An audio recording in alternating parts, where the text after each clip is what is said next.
आज भारत की आजादी की उस मशाल की बात करेंगे जिसने भारत की भूमि को रोशन करने के लिए खुद को भरी जवानी में बुझा दिया। महज 25 साल की उम्र में मातृभूमि की खातिर सर्वोच्च बलिदान देने वाले क्रांतिवीर धरती पुत्र बिरसा मुंडा जी को मेरा शत शत नमन, चरण वंदन उस हुतात्मा को जिसने देश के आदिवासी समुदाय के बीच आजादी की अलख जगाई। बिरसा मुंडा जी का नाम झारखंड के लोहरदग्गा से जुड़ा हुआ है क्योंकि वहां जन्म हुआ और उनका बचपन उसी तरह गुजरा जिस तरह से एक आम आदिवासी बालक का गुजरता है।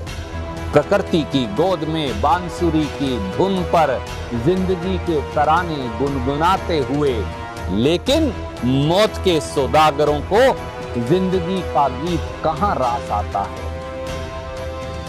और वो कल बल छल से धरती पुत्रों के जल जमीन जंगल पर कब्जा कर रहे थे। बिरसा मुंडा जी को जल्दी ही समझ आ गया कि शोषण के इन औजारों को ओहदा भले ही अलग हो, नाम और पहचान इनकी भले ही अलग हो, लेकिन मूल तत्व में सब एक है, एक ही थैली के चट्टे बट्टे हैं।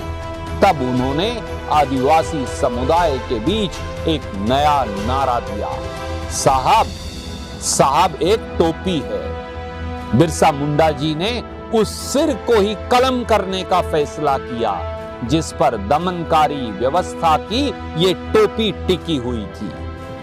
महारानी का राज खत्म करो और अपना राज कायम करो के उद्घोष के साथ बिरसा मुंडा जी ने सीधे अंग्रेजों के विरुद्ध उल गुलान मतलब महाविद्रोह का ऐलान कर दिया।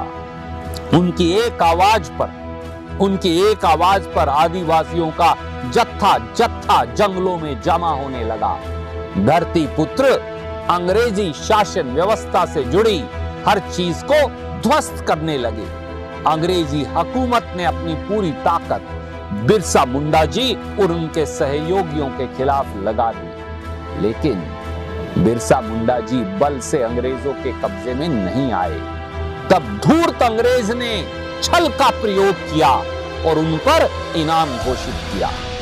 कहा जाता है कि उसी इनाम के लालच में एक गद्दार ने देशद्रोह कर दिया और बिरसा मुंडा जी के गुप्त ठिकाने की जानकारी जालिम अंग्रेज को दे दी। 9 जून 1900 को रांची जेल के अंदर बिरसा मुंडा जी की मौत, उनकी शहादत आज तक रहस्यों के आवरण में ढकी हुई है। अंग्रेजी सत्ता के नुमाइंदों ने दावा किया कि बीमारी से उनकी मौत हुई, लेकिन यह सच नहीं है दोस्तों। सच यह है कि उन्हें धीमा जहर दिया गया। साजिश से अंग्रेजों ने भले ही उनकी सांस की डोर तोड़ दी, लेकिन बिरसा मुंडा जी ने देश और आदिवासी समुदाय के बीच स्वतंत्रता और स्वाभिमान की जो अलख जगाई वो आज तक प्रज्वलित है। बिरसा मुंडा जी को गांधी जी से पहले ही गांधी की उपाधि भी दी गई। दरअसल हर वक्त हाथ में तीर कमान लिए हुए बिरसा जी अनावश्यक हिंसा के सख्त खिलाफ थे। साथ ही वो आजीवन सामाजिक, धार्मिक रूढ़िवादियों के और रूढ़ियों के खिलाफ संघर्ष करते रहे।